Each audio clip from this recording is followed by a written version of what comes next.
Cervical cancer के बारे में आज हम लोग बात करेंगे और शुरुआत से बात करेंगे कि इसका वैक्सीन कहाँ से। सबसे पहले तो ये बताइए सर्वाइकल कैंसर है क्या? मैरिड वुमेन को ही होता है या फिर जो सेक्सुअली एक्टिव है उस सारी औरतों को ही होता है? देखिए, दिन प्रतिदिन स्वास्थ्य समस्याएं जो है वो बढ़ती हुई नजर आ रही है और एक छोटे से लक्षण को भी आजकल इग्नोर नहीं किया जा सकता है क्योंकि कौन सा लक्षण कैंसर का रूप ले ले ये कहना मुश्किल है। इसी उपलक्ष्य में हमारे साथ जुड़े हुए हैं डॉक्टर निशांत भारद्वाज जी और उनसे जानेंगे, आज हम लोग बात करेंगे स्पेशली सर्वाइकल कैंसर के बारे में। बहुत सारी ऐसी औरतें हैं जो इस बारे में अच्छे से अवेयर नहीं रहती हैं और कितनी औरतों को न जाने इस वजह से मृत्यु भी हो रही है। सर्वाइकल कैंसर के बारे में आज हम लोग बात करेंगे और शुरुआत से बात करेंगे कि इसका वैक्सीन कहाँ से। सबसे पहले तो ये बताइए सर्वाइकल कैंसर है क्या? सर्वाइकल कैंसर बच्चेदानी के मुंह के होने वाली कैंसर है। तो इसमें एक छोटा सा छाला इनिशियली वायरस की वजह से या किसी भी वजह से एक छोटा सा छाला बनता है और बाद में वो गठान का रूप ले लेता है जिसका ट्रीटमेंट कराना पड़ता है। अगर आपने ये गठान का इलाज नहीं कराया तो ये धीरे धीरे बढ़ते बढ़ते आगे आसपास के ऑर्गन्स में भी इन्फिल्ट्रेट करता है।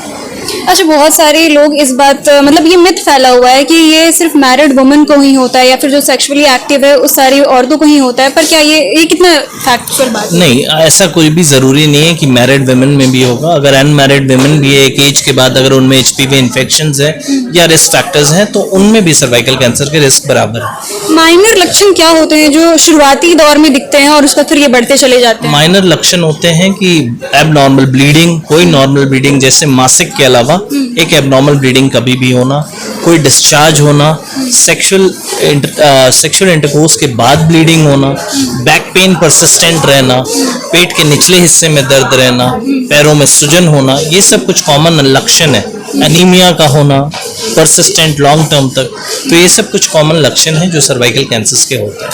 अच्छा, औरतों में मुख्यतः क्या क्या कैंसर्स पाए जाते हैं, जैसे ब्रेस्ट कैंसर, और खुद से कैसे देखा जाए ये सारे सिम्टम्स को मापा जाए? ब्रेस्ट कैंसर के लिए ब्रेस्ट सेल्फ एग्जामिनेशन एक मैंने बताया, जो नॉर्मल हेल्दी फीमेल्स भी हैं वो अपना ब्रेस्ट एग्जामिनेशन कर सकती हैं। उनको अगर जरा सी भी एबनॉर्मलिटी लगती है तो वो अपने आसपास के गायनेकोलॉजिस्ट या फिर कैंसर स्पेशलिस्ट या फिर किसी भी क्लिनिशियन से ज़रूर दिखाएं। अगर वो रोज़ नहा रही हैं तो एक बार अपना ब्रेस्ट एग्जामिन ज़रूर करें और ज़रूर देखें कि कोई एबनॉर्मलिटी तो नहीं है। ये बेस्ट हो सकता है प्रिवेंशन के लिए ब्रेस्ट कैंसर्स के। और काफ़ी सारे ऐसे कैंसर्स हैं जो फीमेल्स में मोस्टली होते हैं, जैसे breast cancers, ovarian cancers, endometrial cancer, cervical cancers. ये कुछ मेन कैंसर्स हैं जो कि मुख्यतः फीमेल्स में पाई जाती हैं। बचाव के लिए क्या किया जाए? जैसे कैंसर से पहले ही वैक्सीन आते हैं, क्या किया जाए? कैंसर बचाव के लिए बेस्ट एक है स्क्रीनिंग, मतलब एक नॉर्मल हेल्दी फीमेल्स एक डॉक्टर के पास जाके अपने टेस्ट कराएं कि हम कुछ एबनॉर्मलिटी तो हमारे बॉडी में नहीं है। ये एक नॉर्मल फीमेल्स भी कराती हैं और अर्ली एज से शुरू होती है। दूसरी वैक्सीनेशन जो कि सर्वाइकल कैंसर के लिए है, तो अगर आप अर्ली एज में वैक्सीनेशन कराते हैं तो सर्वाइकल कैंसर के रिस्क कम हो जाता है। अच्छा, आजकल जिस तरह से स्वास्थ्य समस्याएं बढ़ रही हैं, लोगों को आप क्या ऐसा मैसेज देना चाहेंगे जो वो लोग घरेलू दिन प्रतिदिन करके उसको फिर से बचा जा सके? सबसे इम्पोर्टेंट तो है हेल्दी लाइफस्टाइल, हेल्दी फूड।